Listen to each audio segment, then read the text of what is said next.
நம்ம வந்து எல்லாமே லைஃப்ல எங்களோட சிச்சுவேஷன் வந்து தனியா தான் ஃபேஸ் பண்ணியிருக்கோம்.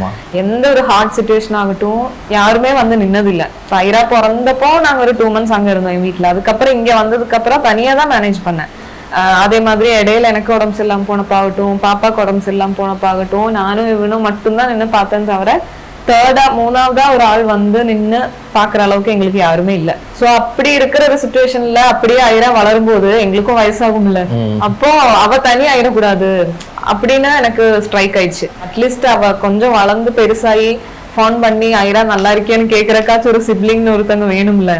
ஆனா அந்த டைம்ல நம்ம எத்தனை வருஷத்துக்கு இருக்க போறோம், எப்படி இருக்க போறோம் இன்னுமே சொல்ல முடியாது. ஸோ எனக்கும் இந்த மாதிரி ஹெல்த் கண்டிஷன் இருக்கிறனால எப்போ என்ன வேணாலும் ஆகலாம்ல. ஸோ அந்த ஒரு இதுக்காக நான் சொன்ன சுவையிட்டேன், நமக்கு 2வது ஒரு குழந்தை வேணும், ஆனா ஐரா தனி ஆயிடக்கூடாது அப்படிங்கிற மாதிரி ஒரு ஃபீல் வந்துச்சு. ஸோ உம்ரா போனப்போ நான் துவா கேட்டிருந்தேன். ஸோ நான் இருக்கணும் கிடைக்கணும்னு இருந்தா எனக்கு கொடுங்க அப்படின்னு சொல்லிட்டு கேட்டிருந்தேன்.